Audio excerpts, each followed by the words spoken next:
climb the highest hill.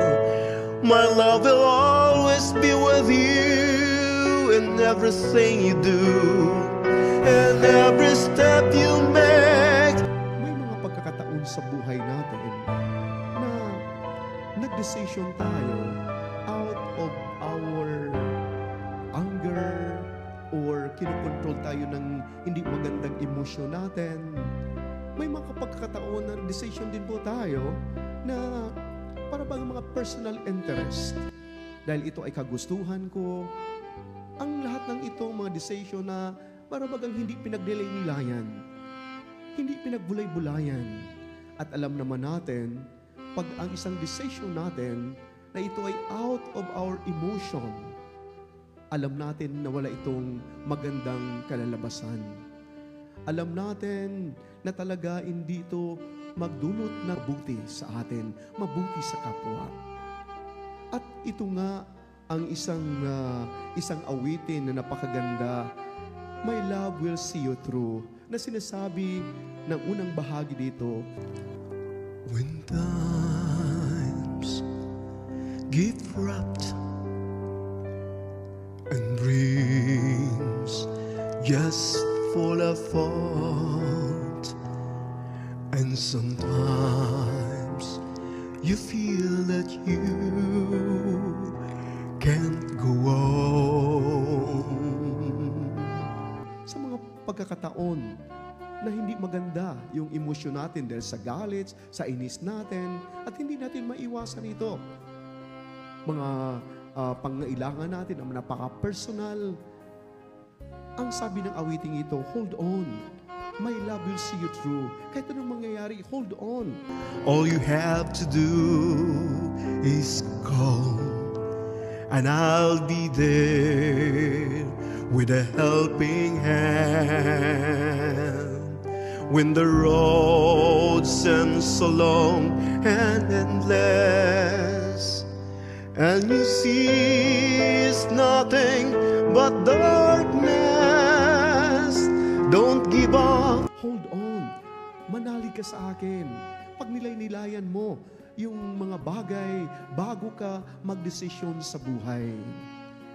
Kapatid, mahambing natin ngayon ang ating mga pagbasa, lalo tigit ang ating ebanghelyo, na ayon ito sa ebanghelyo ni San Marcos. At maalala ko po yung aking professor, walang iba ang ating minamahal na kardinal, Cardinal Ambo David. At naalala ko yung kwento niya tungkol dito sa ebanghelyo natin, na ito lang ang ebanghelyo ng lahat ng mga tauhan o mga karakter dito ay headless, walang ulo. At patuloy ko itong pinagnilinilayan at sabi ko, bakit kaya? At nahambing ko ito nung ako ay bata pa lamang, elementarya, high school, pag yung nanay ko ay gustong magkatay ng manok, dahil yung bahay namin sa likod nito ay dalampasigan na, utusan niya ako. Sabi niya, Lily, pwede bang katayin mo itong manok na ito?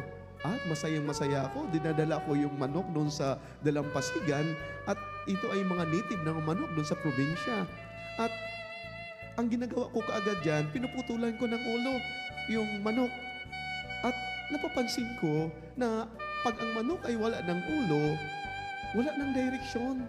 Hindi niya na alam kung saan siya papupunta. Pag minsan, pumunta sa kanan, lumilipad papuntang dagat, babalik naman, saan-saan na lang. Walang direksyon dahil wala nang ang ulo. Mga kapatid, pag ihambing natin ito sa buhay natin, may napapakinggan tayo, mga makapatid natin, lalong-lalo na yung mga magulang, na inutusan yung kanilang mga anak na hindi sumusunod.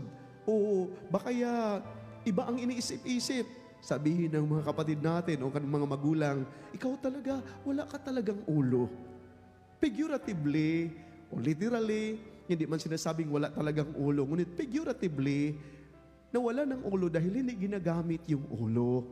Hindi ginagamit ang ulo sa pagnilay-nilay. Hindi pinag-iisipan ng mabuti kung ano ang tama. Hindi pinag-isip-isipan ng mabuti yung sinasabi ng mga magulang, sinasabi ng iba. At mga kapatid, ito ngayon ang ating ebanghelyo, na ang mga karakter dito ay headless. Sa ating society ngayon, lalong-lalo na sa issue ng korupsyon, masasabi natin, yes, literally may mga ulo ang ating mga kapatid, ngunit sa mga personal na interest, sa kagustuhan, personal na makagustuhan, ito ang gusto ko. Hindi pinagnilay-nilayan kung ano ang magdulot dito sa mga decision na ito. Tingnan natin ngayon ang ebanghelyo natin. Ang unang tinitingnan natin dito ay si Herodes. Si Herodes ay talagang kinikilala niya si Juan Bautista na talagang isang banal, matuwid na tao. At pinapakinggan niya ito palagi. Dahil talagang nagugustuhan niya ang mga sinasabi ni Juan. Ngunit, yung sinasabi ni Juan Bautista na hindi mabuti, hindi karapat-dapat na samahan mo ang asawa ng iyong kapatid. Pangangapid ito. Ngunit ito ay talagang hindi nagugustuhan ni Herodes. Hindi nagugustuhan ni Herodes at parang bagang nawawala siya sa sarili niya. Parang nagkaroon ng contradiction. At doon nga, nung nagdiriwang ng karawan si Herodes, at marami siyang inyanyahan, maraming bisita si Herodes. At ngayon, nagsayaw itong anak ni Herodias ng dalaga.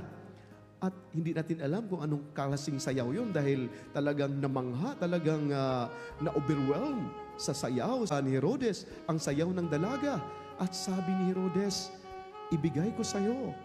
No, nagpa-promise siya, nanunumpa siya sa dalaga na ibigay kung ano mang hingiin ito, kahit yung kalahati ng kanyang ari-arian, at napakinggan ito ng karamihan ng kanyang mga bisita. Napakatindi ang nangyayari dito. Yung sumpa, yung sinusumpa niya, pinapromise niya na ayaw niyang mapapahiya. Ngayon, sabi ng dalaga, na bumalik naman itong dalaga doon sa kanyang ina at tinanong kung ano ang hingi nito. Sabi ng ina, ang ulo ni Juan Bautista.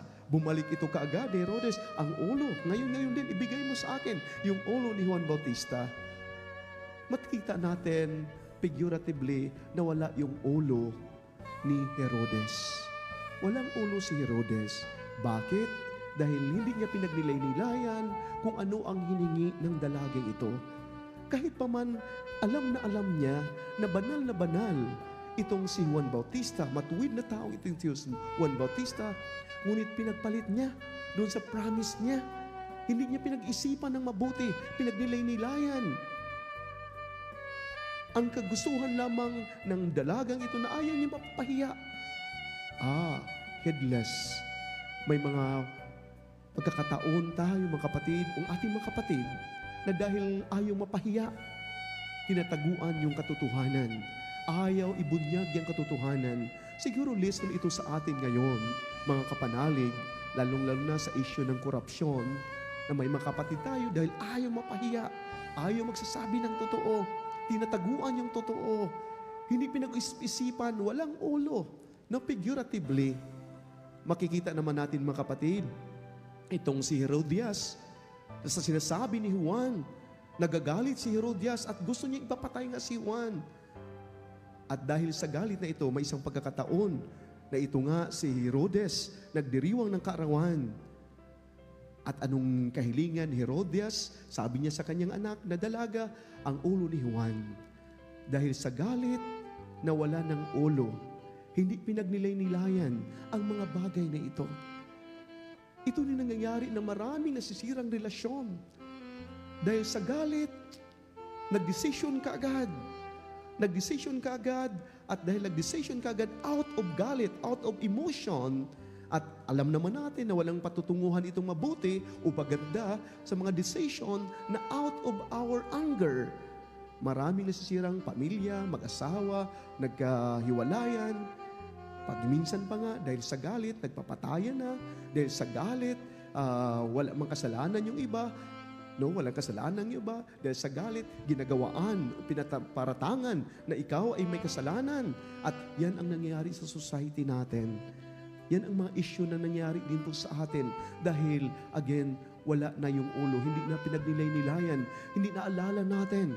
Hindi kalimutan natin. Now, we are created by the image and likeness of God, and we are equipped with potentia obedientialis na kaya nating magnilay-nilay. Pagnilay-nilay ng mga bagay na nakakarapat-dapat at ito ay hindi mapapahamak ang ating mga kapatid. Titingnan naman natin yung isang dalaga dito na wala ding ulo. Figuratively headless din po. Bakit? Dahil yun yung sinasabi ng kanyang ina, hingin ang ulo ni Juan. Parang uto-uto. Parang uto-uto. Parang sumunod na kahit mali, sumusunod pa rin.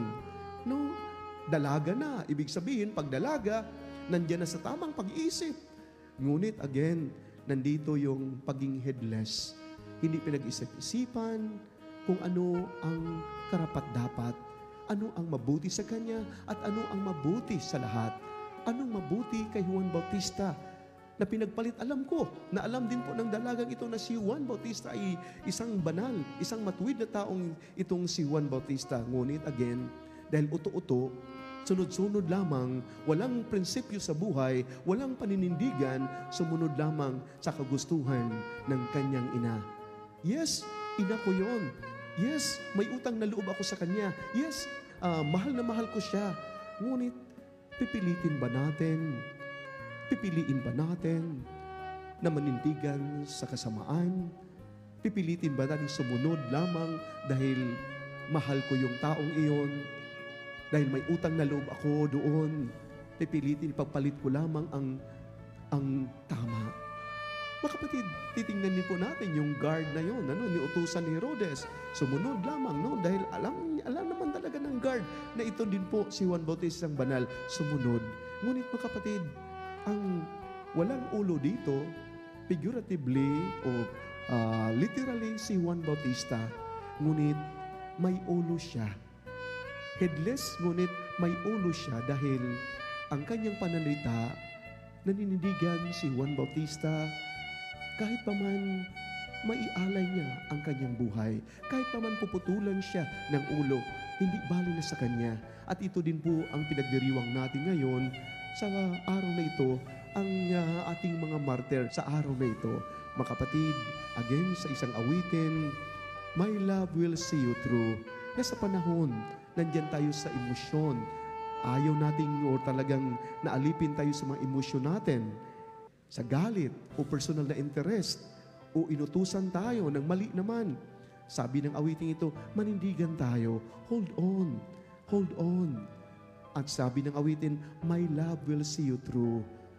Pagpalain nawa tayo mga kapatid, mga kapanalig. God bless us all. Amen. I'll be on your side to comfort you. My love will see you through.